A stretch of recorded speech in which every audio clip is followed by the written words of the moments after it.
بسم الله الرحمن الرحيم الحمد لله رب العالمين إن الحمد لله نحمده ونستعينه ونستغفره ونعوذ بالله من شرور أنفسنا ومن سيئات أعمالنا من يهده الله فلا مضل له ومن يضلل فلا هادي له أشهد أن لا إله إلا الله وحده لا شريك له وأشهد أن محمدا عبده ورسوله اللهم صل على محمد وعلى آل محمد كما صليت على إبراهيم وعلى آل إبراهيم إنك حميد مجيد اللهم بارك على محمد وعلى آل محمد كما باركت على إبراهيم وعلى آل إبراهيم إنك حميد مجيد ورضى اللهم عن الخلفاء الراشدين وصحابته أجمعين ومن تبعهم بإحسان إلى يوم الدين أما بعد السلام عليكم ورحمة الله وبركاته mes sœurs, mes frères, la grande famille, les louanges, les remerciements, les éloges ne cessent qu'au vivant qui ne meurt pas, le grand pardonneur. Nous le louons donc, nous le venons vers lui repentant et à de quoi. Demandons protection contre les conséquences de nos péchés et lui seul en sait le nombre. Et les tendances de l'âme, l'âme ordonne le mal, hormis celle à qui Allah fait miséricorde. Celui qui Allah guide, nul ne saura l'égarer, celui qui est privé de sa guidée, nul ne saura lui montrer le droit chemin. J'atteste donc qu'il est le seul digne d'adoration. Le premier qui n'a pas de début, le dernier qui n'a pas de fin. L'apparent, le dominant sur toute chose, le subtil, le bien informé. Le parfait dans son essence, dans ses noms et attributs, et dans tous ses actes qui oscillent d'une part entre sa miséricorde, sa bienveillance, sa bonté, et d'autre part, sa justice, qui elle est basée sur son omniscience et sa sagesse. J'atteste de la véracité, de l'exemplarité de la prophétie de Mohammed ibn Abdillah, qu'Allah bénisse ce prophète, sa famille, ses compagnons, tous ceux qui les auront suivis dans le droit chemin et nous fassent l'honneur d'en faire partie. Bienvenue donc dans ce live de la médecine des cœurs, live donc du mercredi soir. Live qui nous fait peut-être prendre conscience, grâce à Allah subhanahu wa ta'ala, de la gravité de bien des actes donc, que nous faisons. D'où ce titre donc, de ce 13e épisode sur le fait de reconnaître ses péchés. Reconnaître ses péchés, c'est déjà la moitié du chemin. N'est-ce pas que les innovateurs ne seront jamais, à moins qu'Allah subhanahu wa ta'ala leur déverse un surcroît de miséricorde, ne sont même pas conscients, pensant bien faire. Quand on dit que les grands pécheurs, il y a encore une chance pour qu'ils reviennent, comme on le verra, Inch'Allah, dans cet épisode et que vous connaissez déjà. Mais quant à celui qui pense faire du bien, Allah qui fait du mal, celui-là, il y a très très peu de chances pour qu'il revienne vers Allah, subhanahu wa ta'ala. Et pourtant, sa miséricorde est infinie. Donc aujourd'hui, ce soir, Inch'Allah, on va essayer de naviguer dans cette miséricorde d'Allah subhanahu wa ta'ala, grâce à lui et par lui et pour lui, on espère, de savoir donc que les péchés, comme l'a dit le prophète sallam, kullu bani adam khata wa khayra khata'in tawwabun. Tous les fils d'Adam sont soumis à l'erreur. Et les meilleurs d'entre eux, c'est ceux qui se repentent. Donc, reconnaître ses péchés, c'est aller forcément et nécessairement, avant qu'il ne soit trop tard, vers le repentir, vers le retour. Nous n'avons pas été créés pour faire des péchés. Allah dit dans le verset 56, la sourate Az-Zariyat 51, وَمَا خَلَقْتُ الْجِنَّ وَالْإِنسَ إِلَّا لِيَعْبُدُونَ. Je n'ai créé, dit-il, subhanahu wa ta'ala, les hommes, les djinns et les hommes qu'afin qu'ils m'adorent. On n'a pas été créé pour désobéir à Allah subhanahu wa ta'ala. On n'a pas été créé pour s'amuser, on n'a pas été créé en vain. Et pour ceux qui ne croient pas au jour du jugement dernier, on comprend pourquoi ils recherchent le bonheur ici-bas. En vain, bien sûr. En effet, Allah dit dans le verset 115 de la sourate 23, Al-Mu'minun, Afa hasibtum, annama khalaqnakum abatha, wa annakum ilayna la turja'un. Pensez-vous qu'on vous a créé comme ça en vain pour vous amuser, pour peupler la terre, pour voilà. Si Allah devait s'amuser comme il est dit, il le prendrait en dévers de lui, subhanahu wa ta'ala. Donc la croyance au jour du jugement dernier amène très certainement à faire le bilan, à être extrêmement vigilant, et ça ne suffira pas. Et sans la miséricorde d'Allah subhanahu wa ta'ala, qui est la seule cause de rentrer donc des gens au paradis, parce que sa miséricorde est infinie. Le réaliser, savoir qu'on est les pécheurs, nous oblige à faire attention à ce que l'on fait, nous oblige surtout à revenir souvent vers Allah subhanahu wa ta'ala, à l'exemple du meilleur des hommes, sallallahu alayhi wa sallam, et pourtant, Allah lui a pardonné ce qu'il aurait pu faire comme erreur, parce que tout fils d'Adam, comme il nous l'a enseigné, est soumis à l'erreur. Allah dit dans les versets 1 et 2 de la sourate 48, Al-Fath, Inna fatna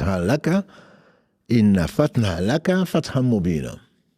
ليغفر لك الله ما تقدم من ذنبك وما تأخر. On t'a certes accordé une victoire éclatante afin que Allah te pardonne ce que tu as pu commettre comme erreur ou comme péché, et également ce que tu auras certainement à faire comme erreur, et afin qu'il parfasse ses bienfaits sur toi. Et qu'il te chemine, qu'il te fasse cheminer, qu'il te guide vers le chemin droit. Ça, c'est le prophète sallam. Et malgré cela, il nous a été enseigné dans de très nombreux hadiths que le prophète sallam demandait pardon à Allah subhanahu wa ta'ala pour ce qu'il savait comme pour ce qu'il ne savait pas.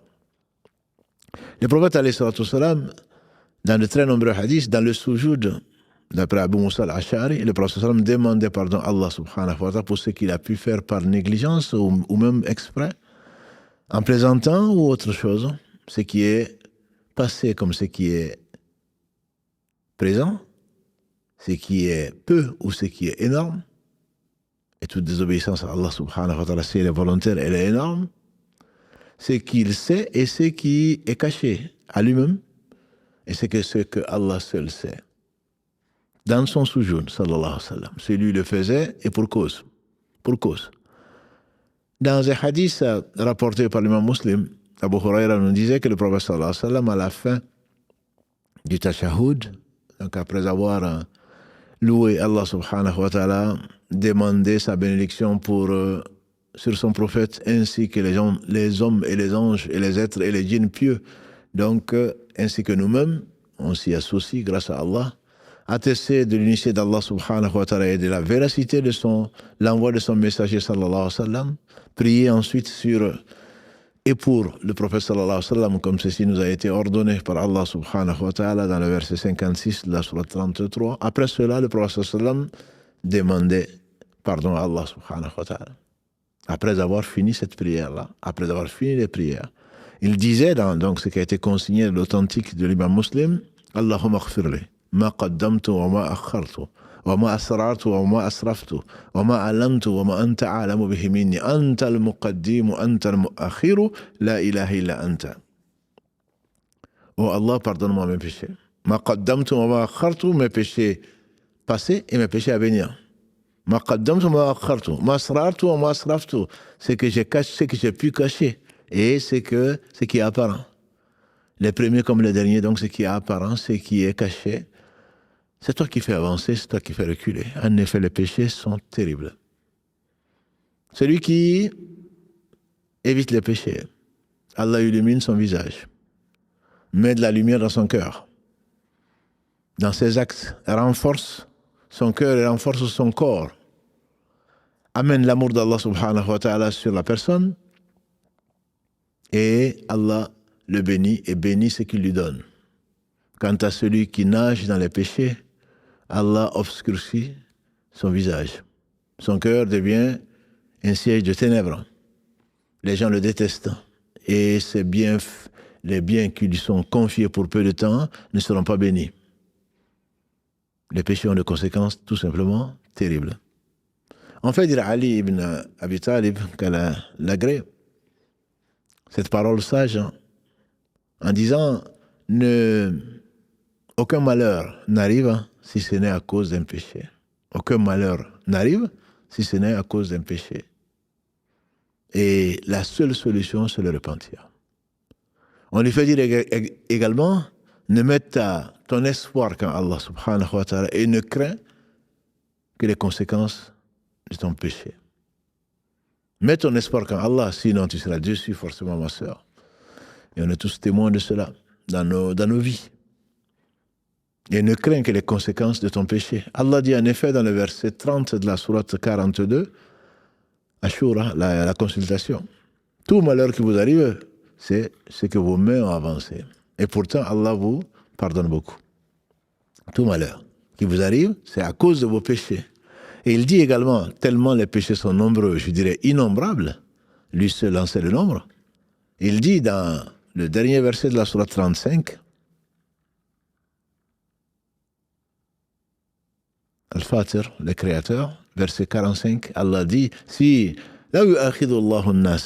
Allah s'en prenait aux gens pour ce qu'ils ont fait, il n'aurait pas laissé sur la terre une seule bête ou un seul être vivant.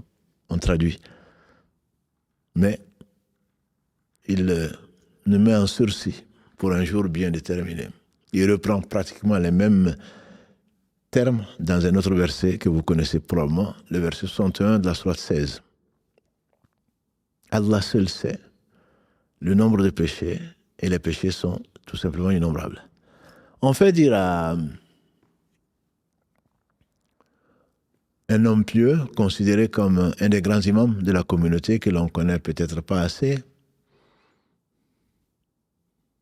à Tourari, et on lui fait dire que pour chaque le repentir, qui veut dire donc qu'on a reconnu le péché, est une obligation pour chaque souffle, pour chaque air repris, respiré et dégagé, le repentir. Sans arriver jusque-là, il est évident que si grâce à Allah subhanahu wa ta'ala, tu penses à Allah, par son souvenir étant le meilleur, et l'œuvre, ce que les gens recherchent, c'est la meilleure des choses, ce qui se rappelle le plus à Allah subhanahu wa ta'ala sont les meilleurs. Et si après cela tu ne demandes pas pardon, c'est que tu es un insouciant. Cette insouciance te fait oublier ce qui t'attend et te fait changer d'objectif. Cette insouciance te fait oublier tes intérêts ici-bas et dans l'au-delà. En effet, Allah dit dans les versets 18 et 19, surtout 19 de la sourate 59, Al-Hashr, وَلَا تَكُونُوا كَالَّذِينَ نَسُوا اللَّهَ فَأَنْسَاهُمْ أَنفُسَهُمْ أُولَئِكَ هُمُ الْفَاسِقُونَ. Ne soyez pas comme les gens qui ont oublié Allah. Allah les a laissés à eux-mêmes. Allah a fait qu'ils sont oubliés eux-mêmes. Et voilà les pervers. Les savants expliquent ceci, c'est-à-dire que leur intérêt, puisque tu as oublié Allah, tu as oublié tes intérêts. Ce qui va t'apporter du bien ici-bas et dans l'au-delà. Et Allah t'a laissé à toi-même. Il n'y a pas pire situation. Qui fait dire également aux gens de science que quand tu ne fais pas la prière, par exemple, ne pense pas que tu as fait du tort à quiconque d'autre qu'à toi-même. En fait, Allah ne te veut pas. Allah t'a laissé à toi-même, à tes passions, à ton shaitan. Quand tu vois une bonne action à faire et que tu ne la fais pas, c'est que Allah n'a pas voulu que tu viennes vers lui au travers de cette bonne action. Parce qu'il nous montre vers lui, subhanahu wa ta'ala, que la bonne action. Et donc les péchés ont ces conséquences-là qui sont terribles. Donc si tu ne les reconnais pas, c'est que tu es un insouciant. Tu es un négligent, certainement. Et si tu meurs dans cet état, très certainement, tu verras les conséquences. Après les avoir déjà vues, beaucoup de gens se posent la question, pourquoi ça ne marche pas? Pourquoi tout ce que je fais ne marche pas? Pourquoi il m'arrive ceci? Pourquoi il m'arrive cela? Reviens vers Allah subhanahu wa ta'ala repentant, mais avant, il faut que tu connaisses donc les péchés, que tu reconnaisses tes péchés. Quand Abu Bakr qu'Allah l'agrée, dans ce qui a été consigné dans les deux authentiques, quand le prophète sallam a été interrogé par Abu Bakr, le meilleur compagnon du prophète sallam, quand il a été interrogé en lui demandant un conseil, le prophète sallam, dans ce qui a été consigné donc dans les deux authentiques, lui fait dire, dit, ya Abu Bakr, dit, Allahumma inni zalamtu nafsi dhulman kathiran kabiran. ولا يغفر الذنوب إلا أنت فاغفر لي مغفرة من عندك وارحمني إنك أنت الغفور الرحيم. Oh Allah, je me suis fait outragement tort. Beaucoup et outragement tort. En quantité comme en nombre. En nombre comme en gravité. Et personne ne pardonne si ce n'est toi. Pardonne-moi donc d'une miséricorde ou d'un pardon qui provient de toi. Parce que tu es celui qui pardonne. En effet, Allah pardonne. Mais donc ces péchés, comment tu vas les savoir?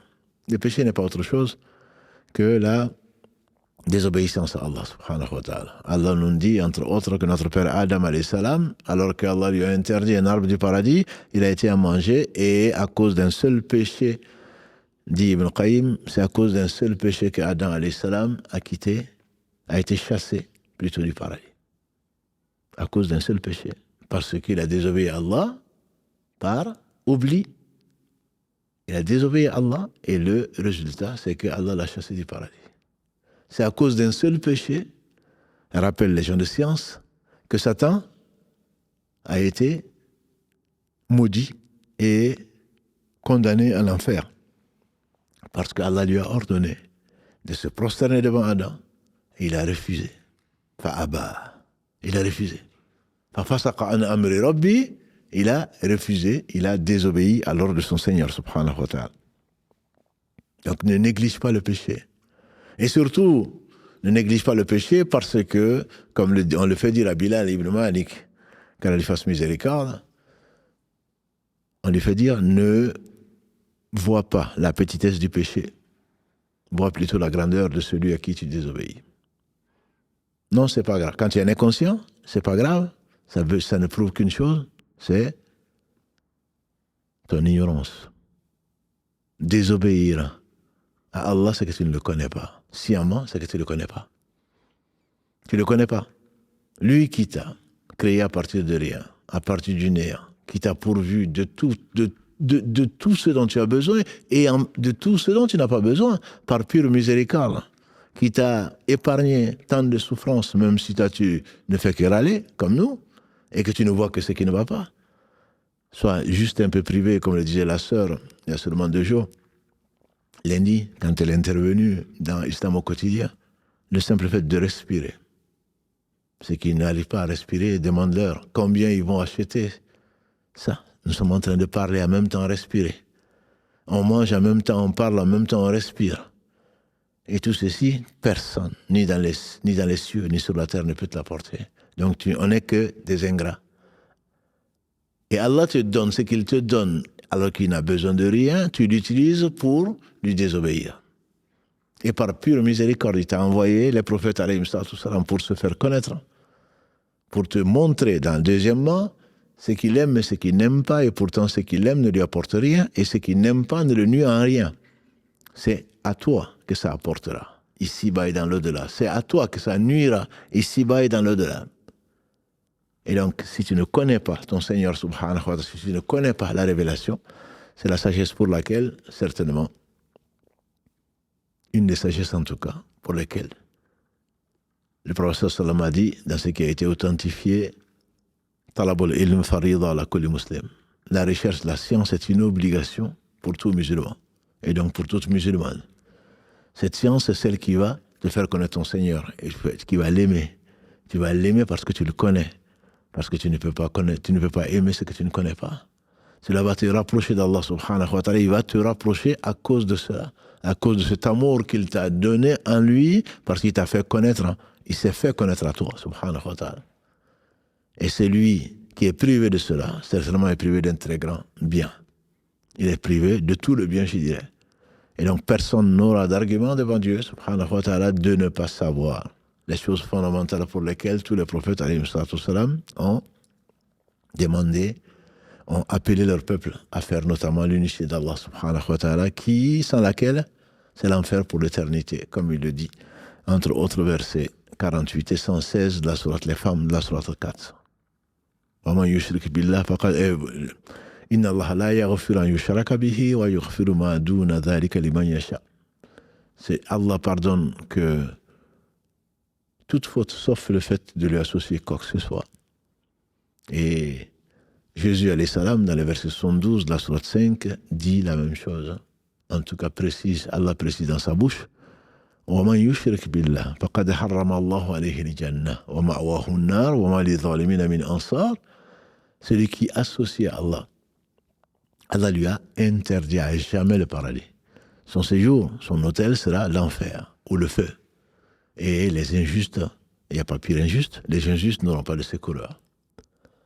Allah lit souvent, dans de très très nombreux versets, l'unicité d'Allah subhanahu wa ta'ala et la demande de pardon.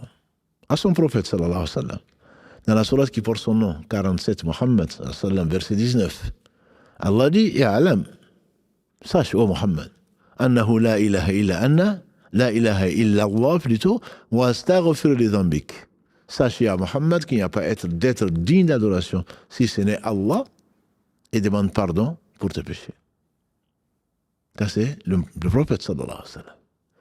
Et dans la sourate Hud, Allah revient souvent sur cette demande de pardon et lie les 7 choses avec son unicité subhanahu wa ta'ala. Et les gens de science expliquent pourquoi. Parce que l'unicité, c'est la chose la plus importante et l'association, c'est la pire des choses. Il n'y a pas pire péché que l'association. Alors, le fait de proclamer l'unicité d'Allah subhanahu wa ta'ala enlève l'association, la pire. Et le fait de lui demander pardon enlève les conséquences de ce qu'on a fait. Et donc, reconnaître qu'Allah est le seul digne d'adoration, c'est la chose la plus importante. Et Allah, notamment dans la sourate Hud en particulier, il fait dire à Hud, alayhi salam, dans le verset 52 de cette sourate 11, Allah lui fait dire à son peuple, Ya qawmi, mon peuple, adorez Allah subhanahu wa ta'ala et demandez pardon pour vos péchés. Ça c'est, il le fait avec qui? Avec les Had, les premiers peuples, en tout cas qu'Allah cite après Nuh, ceux qui sont venus après, qu'il ait exterminé le peuple de Noé, excepté quelques croyants avec Noé. Il est resté 950 années avec son peuple, a appelé Allah subhanahu wa ta'ala et son obéissance, et ils n'ont pas eu d'autre comportement que de se moquer de lui. Après, Allah a envoyé le prophète Hud, alayhi salam, au peuple des Had, et qui, dans le verset 52, les appelle à adorer Allah subhanahu wa ta'ala et à demander pardon. Dans la même sourate, et peu après, dans le verset 61, Allah parle de Saleh. Quand il a détruit le peuple de Had, il a envoyé Saleh au Thamoud, avec des signes dont la chamelle d'Allah subhanahu wa ta'ala. Dans le verset 61, Allah appelle, plutôt Saleh appelle son peuple, les Thamoud, à la même chose. Adorer Allah subhanahu wa ta'ala et demander pardon. Et après encore, au peuple de Madian, Allah a envoyé Shu'aib, qui, dans le verset 90, Allah lui met, de cette même sourate 11, Allah lui met pratiquement la même demande. D'adorer Allah seul, subhanahu wa ta'ala, et de demander pardon. Les gens de science disent qu'adorer Allah, donc, seul, sans associé, permet donc à la personne d'échapper à l'enfer pour l'éternité, et donc de rentrer au paradis. Quant à la demande de pardon, elle est automatique et elle est exigée pour tous les péchés. Il n'y a pas, je me repens vers ça. Repentir, donc, c'est déjà revenir. Reconnaître les péchés, on a dit, dans cette première partie, c'est une obligation, parce que si tu ne reconnais pas les péchés, tu ne peux pas te repentir. Allah nous dit dans cette sourate merveilleuse que nous récitons 17 fois par jour pour celles qui ne sont pas indisposées et ceux à qui Allah a voulu le bien, qui viennent matin, midi et soir s'adresser à leur Seigneur pour lui demander la guidée, qui a été donc le réel choisi par Karim, barakallahu fi, la guidée. C'est ce qu'on demande. Guider, être guidé, très certainement, c'est chercher, demander à Allah de suivre le chemin des gens qu'il a aimés, qui sont les prophètes, les gens véridiques, les martyrs témoins et donc les gens qui font le bien. Et donc, connaître le péché, Allah dit « Ghayril maghdubi alayhim ». Ya Allah, on te demande la guider. Ce que tu aimes, les gens que tu as aimés, leurs actes. Et on te demande donc de ne pas ressembler aux 2 autres catégories. Allah nous le précise dans cette même sourate, donc il ressemble, comme vous le dites, qui rassemble plutôt tout le Coran, et le Coran qui rassemble tous les autres livres qui ont été révélés. Ghayril maghdubi alayhim, pas de ceux qui ont couru ta colère. Mais comment ça nous oblige à savoir pourquoi les gens ont couru colère? C'est par manque de science? Non. Ils avaient la science. Allah a envoyé des livres, il a envoyé des prophètes. Et malgré ça, ils savaient et ils ne pratiquaient pas. Ça fait partie des plus grands péchés. Ça fait partie des plus grands péchés. Quant aux autres, les péchés, ça vient d'où? Ça vient donc des... Pourquoi les premiers n'ont pas choisi? Pourquoi ils ont désobéi à Allah? Parce qu'ils ont suivi leur passion. Quant aux autres, les égarés, c'est par manque de science. Ils ont adoré autre qu'Allah subhanahu wa ta'ala, et c'est lui subhanahu wa ta'ala donc qui les appelle à arrêter, et il est le seul à accepter donc le retour de son serviteur. Non seulement il accepte, mais en plus il les aime. Allah dit subhanahu wa ta'ala dans la sourate Al-Baqarah, verset 222, Inna Allah yuhibbu at-tawwabin wa yuhibbu al-mutatahhirin. Allah aime les gens qui se repentent grâce à lui et il aime les gens qui se purifient. Donc, faire partie des deux catégories, une catégorie qui a subi ses passions et l'autre catégorie qui a été aveuglée par les shubuhat, les choses douteuses, les choses ambiguës, qui n'a pas appris qui était son Seigneur, qui a suivi donc la voie des gens qui sont égarés et qu'Allah n'accepte pas bien sûr. Allah nous dit en général, dans cette sourate que nous répétons et que nous méditons probablement très peu, en tout cas très peu d'entre nous le méditent, voilà la source des péchés, c'est deux choses. Tous les péchés peuvent être résumés dans ça. Et c'est pour cela que, une des sagesses en tout cas pour lesquelles Allah nous le rappelle et nous le fait rappeler et au moins 17 fois par jour et pour les plus pieux d'entre vous, certainement encore beaucoup plus. Maghdoub alayhim ad-dhalin. Maghdoub alayhim parce qu'ils ont appris. Ils savent où est le péché. Ils savent ce qu'Allah aime. Allah qui n'a besoin de rien. Ils savent ce qu'Allah déteste pour nous. Inna Allah ya'muru bil adli wal ihsani wa ita'i dhil qurba. Allah ordonne donc l'équité, l'excellence et l'équité en toutes choses. Inna Allah ya'muru bil adl, l'équité en toutes choses. Wal ihsan et l'excellence. Verset 90 de la sourate 16, les abeilles. Inna Allah ya'muru bil adli wal ihsan wa ita'i dhil qurba, et donner à manger aux gens qui sont proches de nous, à nos parents, à nos proches parents. Wa yanha anil fahsha'i wal munkar wal baghi. Et Allah interdit. Wa yanha, il interdit. Donc, wa yanha anil fahsha. Donc, les perversités. Anil fahsha'i wal munkar, et c'est que l'on reprouve, des choses reprouvables. Wal baghi, et le fait de prendre, de faire de l'injustice, de dépasser donc la limite. Bara, c'est le fait de prendre le dessus, ce qui ne nous appartient pas, le fait donc de prendre le droit de quelqu'un d'autre, c'est de l'injustice en général. Ce qui ne t'appartient pas. Et donc, pas à juste titre, tu vas prendre le droit de celui qui a un droit. Par conséquent, tu deviens forcément un pécheur, tu deviens forcément un injuste, un oppresseur. Quelle que soit sa forme, quelle que soit, il n'y a pas de petits péchés, entre guillemets, dans ce sens-là. Les petits péchés sont considérés comme des sayyi'at, comme Allah subhanahu wa ta'ala, donc le qualifie. Et parfois on parle de l'amam, c'est que l'explication que les savants donnent parfois de l'amam que l'on trouve dans la sourate Najm, verset 32. Quant au kaba'ir, ce sont les péchés encore plus graves. Et le pire de ces péchés étant bien sûr l'association. Et donc si l'unicité d'Allah subhanahu wa ta'ala efface le pire des péchés, la demande de pardon vient effacer les péchés moindres. Mais Allah est miséricordieux.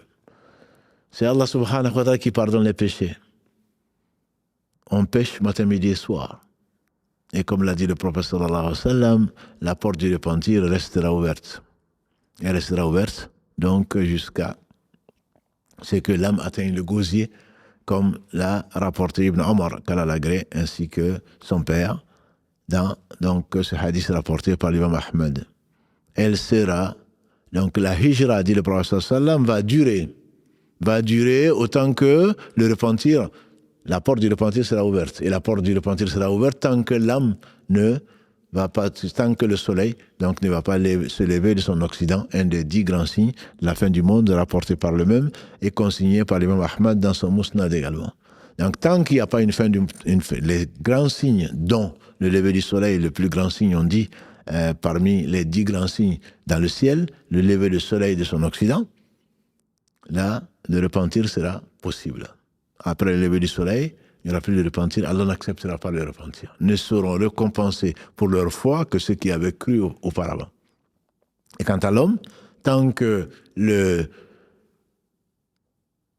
l'âme n'a pas encore atteint le gosier, et ceci peut arriver, bien sûr, n'importe quand, à n'importe qui, les morts soudaines vont se multiplier à la fin des temps, comme l'a dit le prophète sallallahu alayhi wa sallam, et on le voit tous les jours, comment les morts soudaines, elles se multiplient Et oui, on était ensemble. Oui, je l'ai vu il n'y a pas longtemps. Oui, bien sûr. Mais ça, c'était avant. Tant que l'âme n'a pas atteint le gosier, et comme personne ne sait quand est-ce qu'il va mourir, personne ne sait, le plus tôt serait le mieux. Allah dit dans le verset 34 de la sourate 31, Luqman, وَمَا تَدْرِي نَفْسٌ مَاذَا تَكْسِبُ غَدًا وَمَا تَدْرِي نَفْسٌ بِأَيِّ أَرْضٍ تَمُوتُ. Aucune âme, ça fait partie des choses de l'invisible. Allah seul sait. L'ange de la mort, qui est chargé de récupérer nos âmes, est informé et il ne désobéit pas. Mais personne ne sait. Des gens peuvent être malades, même très malades. Allah les guérit, subhanahu wa ta'ala, et leur donne un sursis. Il rajoute du sursis au sursis. Quant à d'autres qui se prennent, qui ont oublié Allah, qui ont oublié le jour du jour dernier, ils peuvent mourir de suite. De toute façon, tout le monde va mourir. Donc, comme tu ne sais pas quand, Allah subhanahu wa ta'ala te permet, te donne occasion sur occasion. Donc, c'est pour cela que je parle de sursis. Tu as un sursis parce que quand on va te reprendre en train de faire ceci et cela, à moins que tu aies été sincère, Allah subhanahu wa ta'ala très certainement te donnera le salaire que tu mérites. Donc, ce Seigneur qui a ordonné le retour vers lui quand tu ne peux retourner vers lui que parce que tu as reconnu tes péchés. Et je vous dis, ils sont innombrables. Mais Allah est pardonneur. Allah invite au retour. Anas ibn Malik al-Alagré nous rapporte le hadith du prophète sallam en disant Allah est plus content, entre guillemets, et rien ne lui ressemble bien sûr, du retour de son serviteur pécheur, plus que il est plus content, subhanahu wa ta'ala. Il se réjouit plus qu'un homme qui, en plein désert, a une monture et il a mis toutes ses affaires dessus, ses vivres, son eau, tout dessus. Et voilà tout d'un coup que la monture s'enfuit avec tout ce qu'il a. Et il attend bien sûr de mourir, puisqu'il n'a rien. Il est dans le désert, aucun secours, pas de téléphone portable bien sûr, rien. Il ne peut contacter personne, si ce n'est Allah subhanahu wa ta'ala. Et Allah, dans sa miséricorde, l'enveloppe de sommeil pour qu'il ne souffre pas en attendant la mort. Ce serait le mirage. Tu attends la mort, pendant combien de temps, tout ce qui pourrait ressembler à une ombre, à quoi que ce soit, tu vas en inventer et tu vas encore souffrir. Ah tiens, c'est l'ange de la mort qui arrive. Allah le couvre sa miséricorde. Et il est le seul miséricordieux. Sa miséricorde est infinie. Et voilà qu'il rouvre les yeux. Après avoir dormi, il retrouve sa monture avec ses vivres, avec tout ce dont il a besoin. Tellement content. Il dit, Ya Allah, Seigneur, oh Allah, tu es mon serviteur et moi je suis ton Seigneur. Bien sûr, avec un lapsus lingué, il s'est trompé, il voulait dire, Allah, tu es mon Seigneur. Toi, tu es mon Seigneur et moi je suis ton serviteur. Il a dit, tu es mon serviteur et moi je suis ton Seigneur. Et le prophète sallam a souri, comme pour nous montrer combien l'homme, il est oublieux, combien cet homme-là était si content. Et le prophète sallam également nous a rapporté ce hadith d'Anas ibn Malik al-Alagré qui est consigné dans le sunan de l'imam al-Tirmidhi, quand il fasse miséricorde, où Allah dit, subhanahu wa ta'ala, Ya ibn Adam, ô fils d'Adam, tant que tu m'invoqueras, tu placeras ta confiance et ton espoir à moi, je te pardonnerai, quel que soit ce que tu fais. Quel que soit ce que tu fais. Ô mon serviteur, si tes péchés pouvaient atteindre les cimes des montagnes, ou on dirait plutôt les cieux, et que tu me rencontres sans rien m'associer, je te pardonnerai. Ô fils d'Adam, si tu remplissais la terre de péchés, et que tu me rencontres sans rien m'associer, je te donnerai autant qu'il faut pour couvrir, autant de pardon pour te pardonner. Ça, c'est notre Seigneur. C'est pour cela qu'il ne faut jamais désespérer, comme il nous le dit. Dans le verset 53 de la sourate 39, il dit en substance, mais il dit, puisque c'est du Coran, قُلْ يَا عِبَادِيَ الَّذِينَ أَسْرَفُوا عَلَى أَنفُسِهِمْ لَا تَقْنَطُوا مِنْ رَحْمَةِ اللَّهِ إِنَّ اللَّهَ يَغْفِرُ الذُّنُوبَ جَمِيعًا إِنَّهُ هُوَ الْغَفُورُ الرَّحِيمُ. Dis-leur, ô mes serviteurs qui sont faits outragement tort, jamais ne désespérez de la miséricorde d'Allah. Allah pardonne tous les péchés. il est celui qui pardonne, le miséricordieux. Allah pardonne jusqu'au shirk, de l'avoir associé, de lui avoir donné des égaux ou des semblables ou des intermédiaires, Allah pardonne. La plupart des compagnons du prophète sallam, puisque quand il est venu alayhi sallam, il n'y en avait qu'une demi-douzaine, on dit, qui restaient sur la voie de Ibrahim, Hanif. Tous les autres étaient des associateurs. Tous les autres étaient des associateurs. Et pourtant, Allah les a guidés, il les a pardonnés, il les a aimés. Et ils sont, on espère, au paradis. Ceux qui ont été cités, bien entendu, le sont. Et ceux qui n'ont pas été cités, on espère pour eux le paradis. Allah subhanahu wa ta'ala a pardonné à quelqu'un qui a tué 100 personnes. Vous connaissez l'histoire, c'est tellement rapporté par l'imam al-Bukhari. Un homme, un serial killer, qui a tué 99 personnes. Néanmoins, Allah a mis comme dans le cœur d'Adam, alayhi salam, il a mis le repentir. Il a mis ce sentiment, cette mauvaise conscience. Pourquoi j'ai tué? Et chacun d'entre nous en a. Pourquoi j'ai fait ça? Je n'aurais pas dû le faire. Ce regret qu'Allah met dans le cœur. Et il va chercher quelqu'un. C'est pour se repentir. C'est naturel. Adam alayhi salam s'est repenti. Après son péché, s'est repenti. Lui et son épouse. Allah le dit dans le verset 23 de la sourate A'raf, dans la sourate 7. Les deux, ils ont dit Rabbana zalamna anfusana wa illam taghfir lana wa tarhamna lanakunanna minal khasirin. Seigneur, on s'est fait du tort.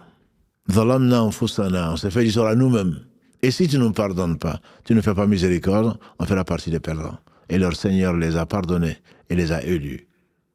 Satan a désobéi à Allah.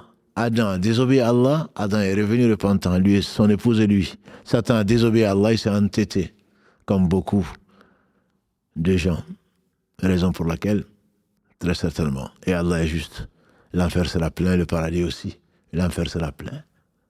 La part de l'enfer, vous la connaissez, 999 sur 1000 des fils d'Adam.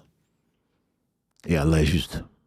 Et pourtant, comme il dit dans le verset 30 de la sourate 42, et Allah pourtant vous pardonne beaucoup. Malgré cela, 999 sur 1000 des fils d'Adam vont rentrer en enfer. Je ne dis pas que c'est la part de l'enfer pour l'éternité, mais c'est la part de l'enfer au moins pour un certain temps, puisque celui qui est mort ou meurt en sachant qu'Allah seul mérite l'adoration, très certainement celui-là sortira de l'enfer pour entrer au paradis, mais après un certain temps. Celui-là, il a tué 99 personnes. Et Allah dit dans le verset 32 de la sourate 5, c'est pour cela, dit-il, après nous avoir narré l'histoire de Caïn et d'Abel, les deux premiers fils d'Adam, et Caïn a tué Abel, et Allah dit c'est pour cette raison qu'on a prescrit aux fils d'Israël, et c'est aussi vrai pour les autres, que celui qui sauve une âme, c'est comme s'il avait sauvé l'humanité entière. Celui qui tue une âme sans raison, c'est comme s'il avait tué l'humanité entière. Lui, il en a tué 99. Il ne désespère pas. Il va voir un homme qui est en train de prier. Un dévot, on l'appellera. En train de prier, en train de jeûner, en train de se retirer de la vie pour adorer Allah. Il va lui demander, j'ai tué 99 personnes, est-ce que Allah va me pardonner? Cet homme ignorant, malgré son adoration, va dire non, Allah ne va pas te pardonner. Il le tue, 100. Il complète le nombre à 100. Pourquoi s'arrêter à 99? 100, c'est un chiffre rond. Et s'il n'y a pas d'espoir, on se suicide. S'il n'y a pas d'espoir, on continue. C'est pour cela que l'espoir, certainement, fait vivre, comme le dit le proverbe. Ibn Abbas, Kalalagré, ainsi que son père, ont dit qu'il était avec ses élèves quand un homme est venu lui demander est-ce que si quelqu'un tue quelqu'un, est-ce que Allah va lui pardonner? Ibn Abbas aurait répondu non. Un autre est venu lui demander et si quelqu'un tue quelqu'un, si quelqu'un a tué quelqu'un, est-ce que Allah va lui pardonner? Il a dit oui, à condition qu'il se repente. Et un élève ou des élèves surpris, mais c'est la même question. Tu donnes une réponse de non et une réponse de oui à l'autre. Non à l'un et oui à l'autre. Et il dit non, c'est pas la même question. Celui qui est venu, est-ce que si quelqu'un tue quelqu'un, Allah va lui pardonner? C'est quelqu'un qui a l'intention d'aller tuer. Donc la réponse, c'est de dire non. Sinon, si tu lui dis oui, il va le tuer. Et quant à l'autre, il a dit, si quelqu'un a tué quelqu'un, est-ce qu'Allah va lui pardonner? Il a dit oui. Allah peut lui pardonner à condition que. Et donc, c'est ce qui arrive à cet homme qui en a tué 100, qui est venu toujours à la recherche de la miséricorde d'Allah. Il a cherché quelqu'un de savant, qui était avant nous, bien sûr.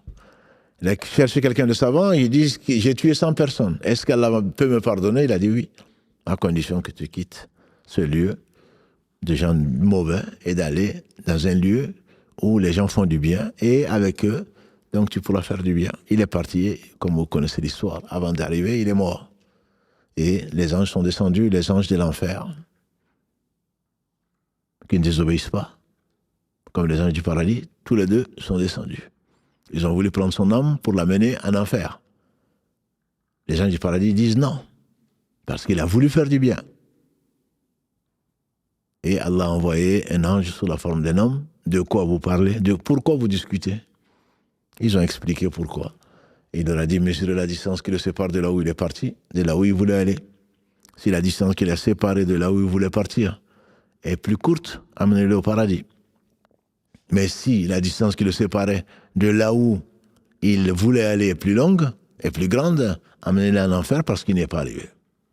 Et c'est ainsi qu'Allah a voulu, dans une des versions du hadith, dire, et tout lui obéit, à la terre qui le séparait de là où il voulait aller, sa destination, de se raccourcir, d'être un peu plus proche de lui, de là où il est mort. Et c'est ainsi qu'Allah lui a fait miséricorde.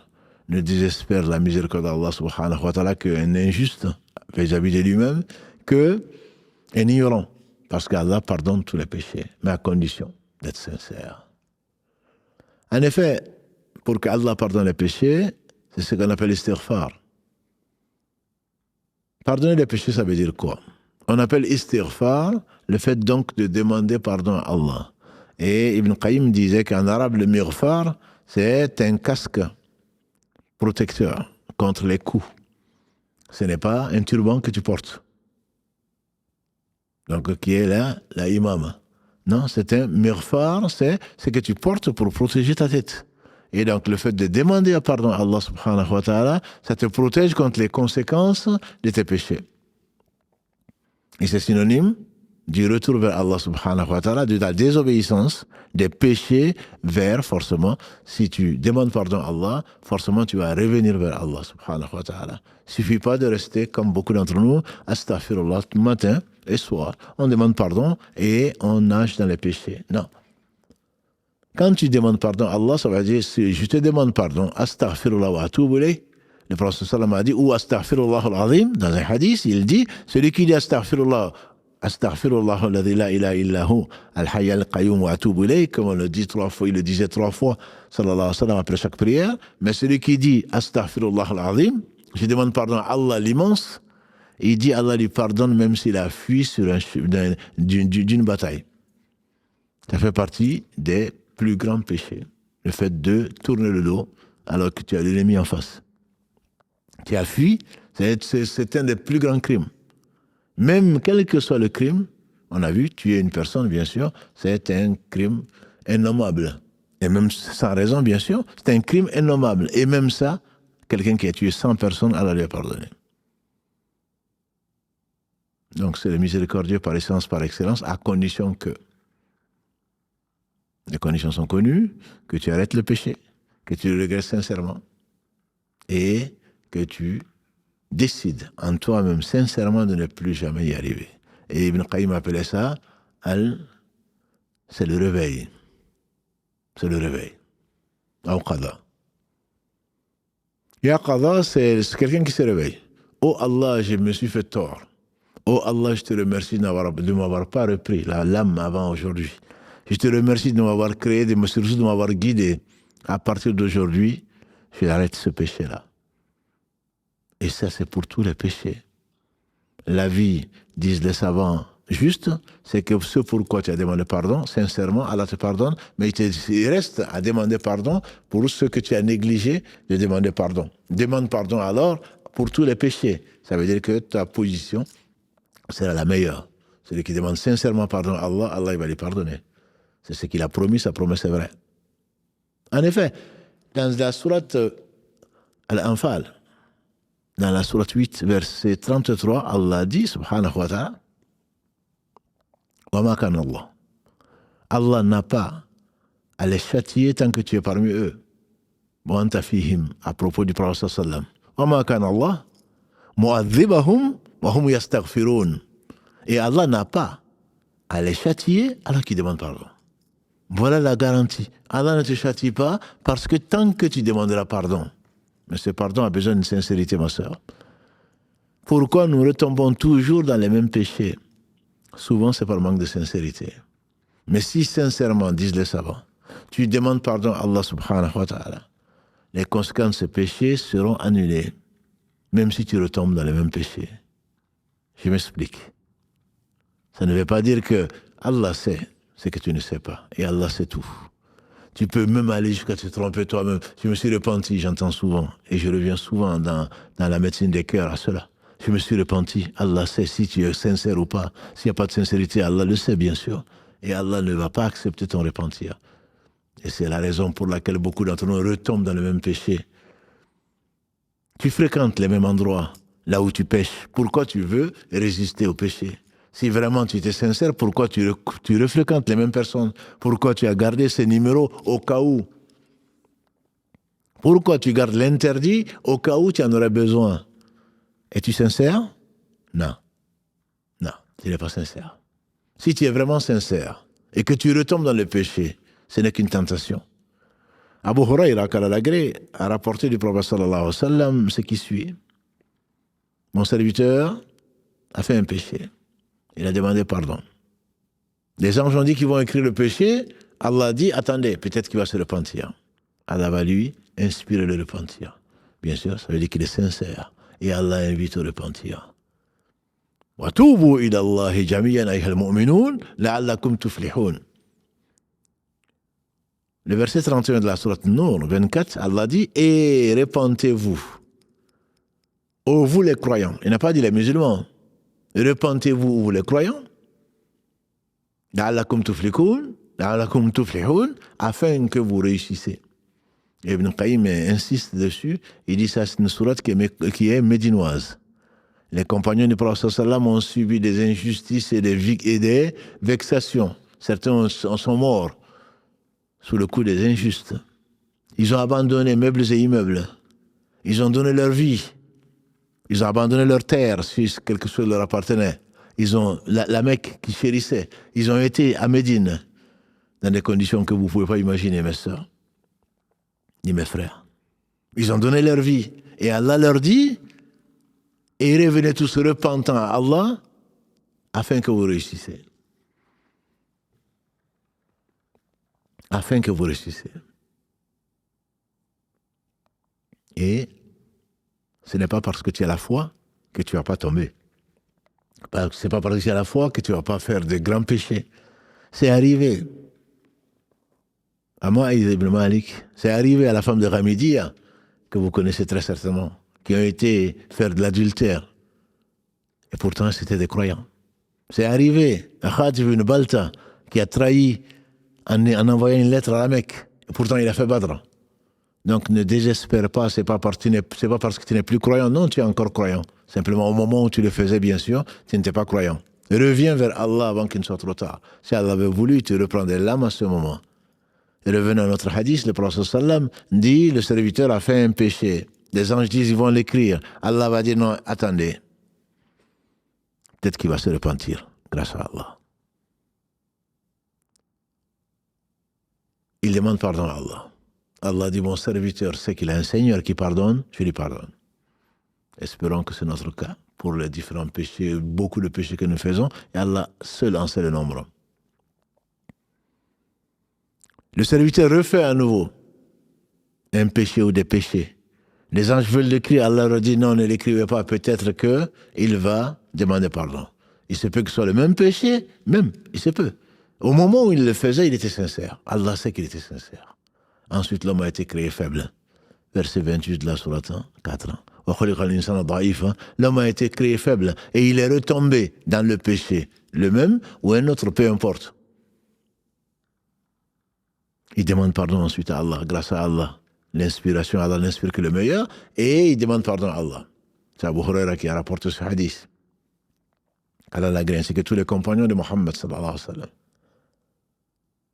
Et Allah dit, mon serviteur sait qu'il a un Seigneur qui pardonne, je lui pardonne.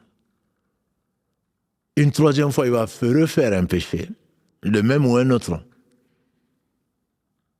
Et Allah il va demander pardon à Allah. Allah va dire, mon serviteur sait qu'il a un péché, qu'il a un Seigneur qui pardonne, je lui pardonne. Que mon serviteur fasse ce qu'il veut, je lui pardonne.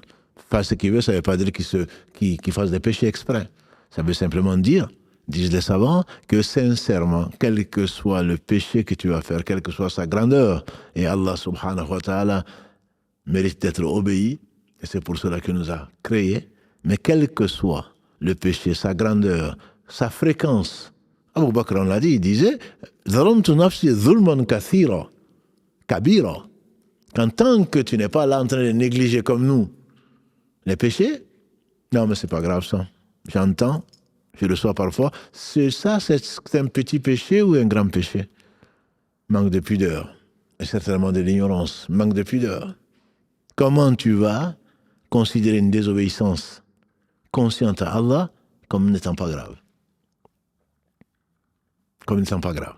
Je vous ai dit ce qu'on attribue à Bilal ibn Malik, ne voit pas la petitesse des péchés, du péché plutôt, voit la grandeur de celui à qui tu as désobéi.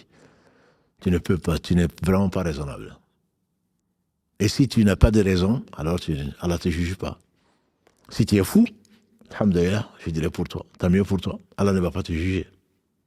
Mais si tu suis tes passions, très certainement tu es un ignorant que de désobéir sciemment à Allah subhanahu wa ta'ala. Et des fautes, on en fera. Des péchés, on en fera. Mais à cause du prophète sallam, comme il l'a enseigné, Allah pardonne à cause de moi, de ma communauté, les erreurs, les fautes faites par erreur, par oubli ou par contrainte. Et ce soir et d'autres soirs, tu liras très certainement le dernier verset de la sourate Al-Baqarah 286. رَبَّنَا لَا تُؤَاخِذْنَا إِن نَّسِينَا أَوْ أَخْطَأْنَا. Si tu le lis, et ce qui suit, le prophète sallam a dit, Allah a dit, ça t'est accordé. Ça t'est accordé. Les fautes que tu pourrais faire, les péchés, Allah seul en sait le nombre, que tu fais, et par erreur, ou par oubli, ou par contrainte, Allah te les pardonne. Et il te pardonne même ce que tu fais exprès, mais à condition que tu ne tardes pas. Dans le verset 17 de la sourate Les Femmes, 4, Allah dit, la tauba est acceptée seulement pour ceux qui ont fait un péché par ignorance, et les savants disent, c'est tout péché. Tout péché est par ignorance, forcément. Et qui reviennent avant qu'il ne soit trop tard. Dans le verset qui suit, 18, Allah dit, il n'y a pas de tauba. Pour celui qui fait un péché et attend jusqu'à ce que la matin le gosier, et dit, maintenant je reviens vers Allah. Demandez à Pharaon, matin et soir, il est exposé au feu, avant que, au jour du jugement dernier, Allah ne le confronte au plus dur châtiment. Verset 46 de la sourate 40, Al-Ghafir. Qu'Allah me préserve de son châtiment. Et donc, à cause de ces péchés-là, si tu es sincère, quel que soit le péché que tu as fait, même si tu refais des péchés, tu en feras forcément. Tu n'es pas un ange qui ne désobéisse pas à Allah subhanahu wa ta'ala. Ils ont été créés comme ça. Donc tu vas faire des péchés, mais ne justifie pas ton péché parce que tu dis qu'il est mineur. Ou alors, c'est un péché, mais écoute, hein, qui est-ce qui fait pas le péché? Ne justifie pas, ne néglige pas ton péché. Parce que négliger ton péché veut dire que tu penses que tu ne vas pas être châtié pour cela. Et donc, le péché, il faut le reconnaître, il faut revenir vers Allah subhanahu wa ta'ala repentant. Et il y a de très très nombreuses formules qu'Allah subhanahu wa ta'ala a enseignées à son prophète sallallahu alayhi wa sallam, de demande de pardon. Et le prophète alayhi sallam, qu'il soit dans la prière, qu'il soit au hajj, qu'il soit sur son lit de mort, il n'avait pas de lit, sur sa couche de mort. Aïcha, notre mère, disait dans ce qui a été consigné dans l'authentique de l'imam al-Bukhari, la dernière chose que le prophète sallam demandait à Allah subhanahu wa ta'ala, c'était Allahumma aghfirli, walhiqni bi rafiq al-a'la. Allahumma aghfirli warhamni, walhiqni bi rafiq al-a'la. Oh Allah, pardonne-moi et fais-moi miséricorde et élève-moi vers toi, ce qui est élevé, subhanahu wa ta'ala. Vois-tu, ma sœur, quand Allah a accordé le succès au prophète sallam, il lui a ouvert. Ibn Qayyim disait que c'était le meilleur jour pour l'univers. Quand Allah a nettoyé la Mecque du polythéisme et des polythéistes et de leurs pratiques.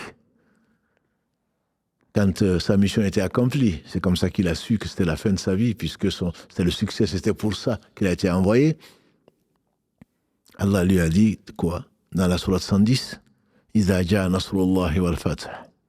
Quand le secours d'Allah vient, et tout secours vient d'Allah, et l'ouverture de la Mecque, wal fath. Wa ra'ayta an-nasa yadkhuluna fi dinillahi afwaja, que tu vois les gens rentrer dans la religion par groupe, par légion.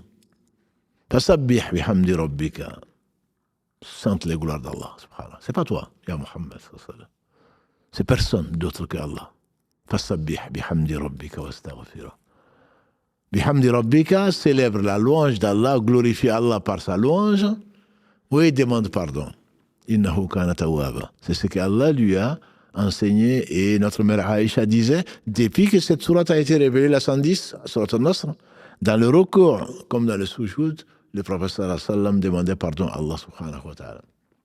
Subhanakallahu wa bihamdika, astaghfiruka wa atubu ilayk. Comme Allah le dit, fasabbih bihamdi rabbika wa astaghfiru, il le traduisait en pratique dans le recours et dans le sujoud.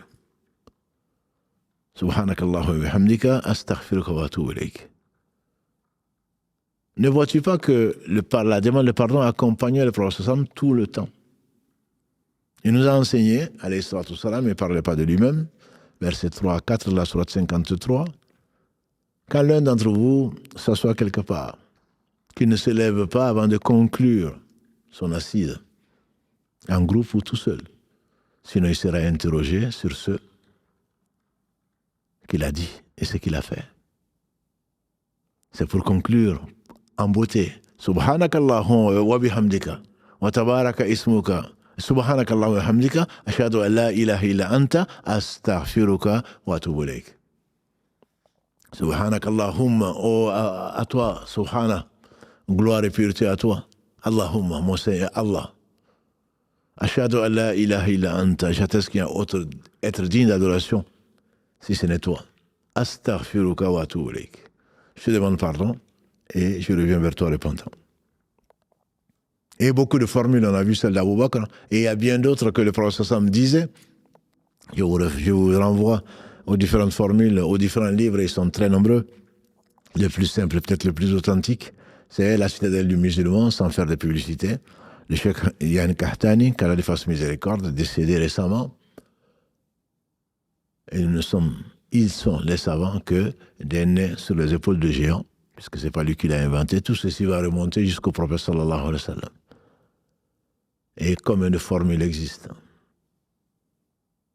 Alors pour terminer, puisque l'heure passe vite, pour terminer, juste voir la meilleure des formules, Sayyidul Istighfar. Sayyidul Istighfar. La meilleure, le chef ou la cheftaine des demandes, des formules de demande de pardon. Allahumma anta rabbi, la ilaha illa anta, khalaqtani, jusqu'à la fin du hadith. Sayyidul Istighfar, Allahumma anta rabbi. Ô Seigneur, ô Allah, tu es mon Seigneur. Allahumma anta rabbi. La ilaha illa anta, point de divinité, digne d'adoration si ce n'est toi. Khalaqtani, wa ana abduka. Et c'est toi qui m'as créé, je suis ton serviteur. Ibn Qayyim résume pourquoi le prophète sallam a appelé ça. Allah seul sait pourquoi il l'a fait. Mais Ibn Qayyim explique pourquoi. Tu reconnais la seigneurie d'Allah. Tu reconnais que c'est lui qui t'a créé. Tu reconnais sa divinité. Point de divinité, digne d'adoration si ce n'est toi. tu reconnais ta faiblesse, tu reconnais son pouvoir, tu reconnais que tu es fauteur et que tu es fautif et que tu es pécheur et que personne ne pardonne si ce n'est lui, et tu lui demandes pardon, Allah il te pardonne. Apprenons-le, ne serait-ce qu'une partie par jour et on aura fini. Sayyid al-istighfar. Allahumma anta rabbi la ilaha illa anta khalaqtani wa la abduka wa la ala ahdika wastata'a. Jusqu'à la fin donc de ce dua-là. On peut dire l'istighfar et la tawba, quelle différence y a-t-il? Pourquoi dire astaghfiruka wa atubu ilayk? L'istighfar, on a dit, ça vient de mirfar, de protéger contre les conséquences de ce que tu fais. Allah dit dans le verset 53 plutôt de la sourate 8, Allah subhanahu wa ta'ala n'a pas repris les bienfaits à un peuple avant que ce peuple n'ait changé de comportement. Si Allah te prend tes bienfaits, c'est parce que tu ne l'as pas remercié.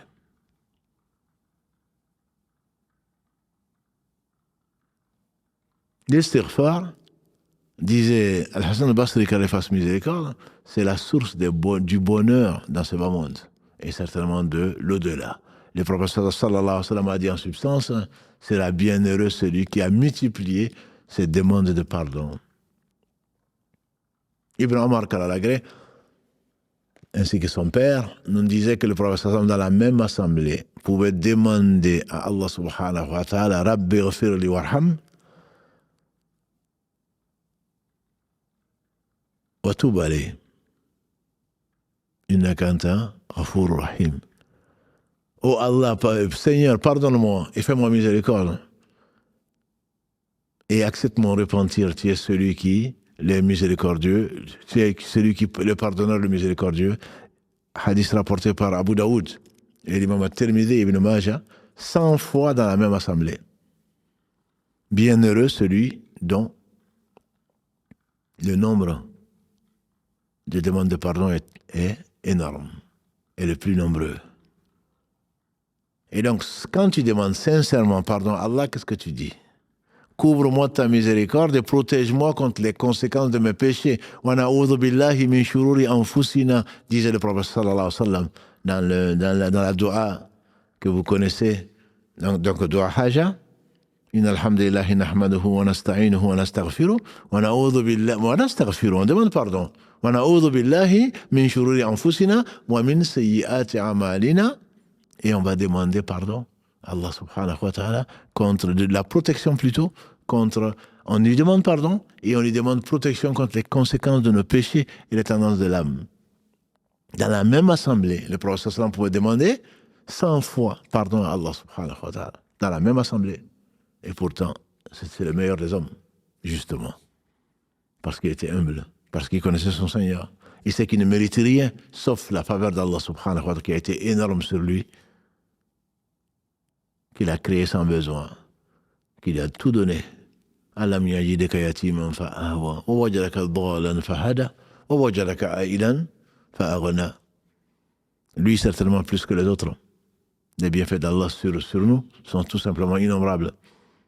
Et donc ces bienfaits vont partir, les bienfaits repartent parce que tu as désobéi. Un homme j'imagine, qui n'est pas en train d'écouter aujourd'hui, m'a raconté qu'Allah lui a donné beaucoup de choses. Et malgré cela, il a construit. Il avait 2 villas, mais il a construit quand même une 3e. Avec de l'argent illicite, plutôt avec des intérêts. Avec des intérêts, et aujourd'hui, il est en train de vivre ce qu'il est en train de vivre en perdant ses enfants et en perdant son épouse. Et ce n'est pas le seul, et ce n'est pas le premier. Ce n'est pas le seul, ce n'est pas le premier. Et Allah subhanahu wa ta'ala qui sait tout, qui veut tout, qui te donne tout bien fait, que tu vois apparent et caché, et les cachés sont plus nombreux. Et tu ne lui demandes pas pardon, tu deviens insouciant. Tu oublies Allah, tu oublies le jour du jugement dernier, et ce bonheur, tu le recherches dans cette vie-là, tu ne l'auras pas. Tu vas avoir des plaisirs, mais le bonheur, tu ne l'auras pas. Ta fin risque d'être triste. À moins que tu reviennes vers Allah, puisque tu es encore en sursis, puisque tu es en train encore de vivre. Quand Allah nous dit de demander pardon, istaghfirullah wa atubu ilayh, on dit quand les deux sont utilisés, les gens de science, je demande pardon à Allah pour qu'il me préserve des conséquences de ce que j'ai fait, wa atubu ilayh, je reviens bien sûr vers Allah, puisque j'étais dans l'erreur, j'étais dans le péché, et je reviens vers Allah. Si je reviens vers Allah, c'est pour qu'il me protège contre les conséquences de ce que je pourrais faire. Quand les deux sont utilisés en même temps. L'istighfar veut dire la tawbah, de revenir vers Allah. Mais si les deux sont utilisés en même temps, ça veut dire que l'un te permet d'être protégé contre les conséquences de tes péchés. Et on fait dire à Ibn Sirin, qu'Allah lui fasse miséricorde, quand il a été emprisonné, on lui fait dire, ça c'est les conséquences d'un péché que j'ai fait il y a 40 ans. On dit, Allahu Alam, qui s'est moqué de quelqu'un qui avait été endetté. Et 40 ans après, Allah l'a éprouvé par une dette qu'il a menée lui aussi en prison. Et il dit, on lui fait dire, ça c'est les conséquences d'un péché que j'ai fait il y a 40 ans. Donc ne te trompe pas en pensant que, non, mais moi je me suis repenti. Si tu n'es pas sincère, tu vas le payer ici et c'est encore mieux pour toi. Allah peut te pardonner, c'est encore mieux pour toi que de le payer dans l'au-delà. Et Allah seul sait le nombre de péchés que nous avons faits. Donc, quand les deux sont utilisés en même temps, quand les deux sont utilisés individuellement ou en des endroits que istighfar ou que tawbah, ils sont synonymes, comme la foi et l'islam, comme le fakir et le miskin, le pauvre et le démuni. C'est pareil.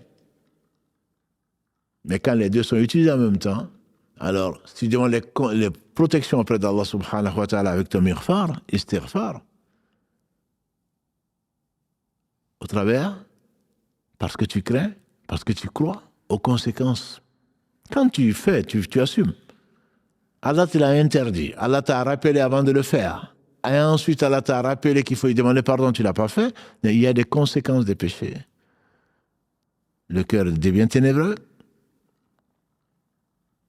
Le visage assombri, la bénédiction sur tes biens qui s'en vont, qui ne sont pas tes biens d'ailleurs, et les gens vont te détester, tu ne comprends pas pourquoi. Mais quand tu demandes pardon à Allah et que tu reviens, c'est obligatoire. Et Ibn Qayyim disait que en fait, quand on dit il faut arrêter le péché, il faut regretter, décider de ne plus jamais le faire, ça ce n'est en fait que le préliminaire. L'imam An-Nawawi dit que les savants sont unanimes que pour chaque péché, il faut ces trois. Arrêter le péché, le regretter sincèrement, décider de ne plus jamais le refaire. Et réparer ce qui est réparable parce que ça fait partie des grands péchés. Disait Soufiane Ibn Uyayna, il dit les grands péchés, c'est le droit des créatures. Bien sûr, le droit du Créateur, subhanahu wa ta'ala, c'est de l'adorer sans rien lui associer. Mais une fois que tu as demandé pardon, Allah, il te pardonne. Mais si tu as fait du mal à qui que ce soit, tu as pris le droit de qui que ce soit, alors très certainement, tu dois réparer si tu peux. Si tu ne peux pas, demain, Allah est juste, il va prendre tes bonnes actions, il va réparer. Mais Ibn Qayyim dit que tout ça, ce n'est qu'un préliminaire. Parce que tu étais soit le groupe de Maghdoub alayhim, les gens qui ont encouru la colère d'Allah parce que tu savais et tu as désobéi. Tu savais et tu n'as pas pratiqué. Tu savais et tu as péché. Ou alors, tu ne savais même pas, pensant que tu faisais du bien, et tu n'as pas appris. Et donc, tu n'as pas appris la science, et donc tu t'es égaré. Mais dans tous les cas, il te faut revenir vers Allah. C'est pour ça qu'on parle de tawbah. La condition sine qua non pour qu'Allah te pardonne, c'est que tu reviennes vers Allah. وَتُوبُوا إِلَى اللَّهِ جَمِيعًا أَيُّهَا الْمُؤْمِنُونَ لَعَلَّكُمْ تُفْلِحُونَ. Revenez tous, verset 31 de la sourate 24, ô vous les croyants. Ô musulmans, disait le prophète sallallahu alayhi wa sallam, revenez vers Allah, repentant, wallahi, je demande pardon à Allah 100 fois par jour. Ça, c'est la version de Abu Huraira dans An-Nasa'i. Dans la version de Abu Huraira dans Al-Bukhari, c'est plus de 70 fois par jour. Dans la version de Aghar, c'est dans Muslim, c'est 100 fois par jour. Bref, quand Ibn Omar nous disait que le prophète demandait dans la même assemblée, on pouvait compter 100 fois par jour, est-ce que 100 fois plutôt, la demande de pardon et le retour vers Allah, que dire alors de nous? Ça doit être notre réflexe. Si Allah aime quelqu'un, certainement, il lui fait reconnaître. C'était le titre de notre épisode, et puis il lui fait reconnaître ses péchés. Oh Allah, je reconnais mes péchés, c'est déjà beaucoup. Le proverbe dit, faute avouée est à moitié pardonnée. Si tu ne reconnais pas tes péchés, tu as le droit sur tout le monde. C'est toi qui as créé tout le monde, tu fais ce que tu veux. Et comment tu veux qu'Allah te pardonne? C'est de l'orgueil, celui qui ne s'humilie pas devant Allah, subhanahu wa ta'ala. Allah il va l'humilier ici-bas et dans l'au-delà. Et Allah est juste. Tu seras étonné, mais le résultat est assuré. Allah te secourt des serviteurs qui sont justes. Et enfin, la demande de pardon te permet, ma soeur, mon frère, d'obtenir l'absolution de tous tes péchés. Allah invite même les gens qui lui ont associé. Après que Jésus, alayhi salatu wassalam, a dit ce qu'il a dit dans le verset 112 de la sourate 5, وَمَنْ يُشْرِكْ بِاللَّهِ فَقَدْ حَرَّمَ اللَّهُ عَلَيْهِ الْجَنَّةِ. Celui qui associe quoi que ce soit à Allah, Allah lui a interdit le paradis. Allah dit dans le verset 113 puis 74 de la sourate 5, est-ce qu'ils ne veulent pas revenir vers Allah repentant? Ne veulent-ils pas revenir vers Allah repentant et lui demander pardon? Dans le verset 145 de la sourate 4, les femmes, Allah dit que les hypocrites, hommes et femmes, seront au fin fond de l'enfer. Et dans le verset qui suit, directement 146 et 147, Allah dit « Illa alladhina tabu » sauf ceux qui reviennent vers Allah repentant. Il n'y a pas de péché qu'Allah ne pardonne pas. Alors réveille-toi, ma sœur. Réveille-toi, mon frère, et sois sincère. Et qu'Allah subhanahu wa ta'ala nous guide vers le mieux, vers ce qu'il aime. Celui qui meurt sans s'être repenti, bien sûr, son sort dépend d'Allah.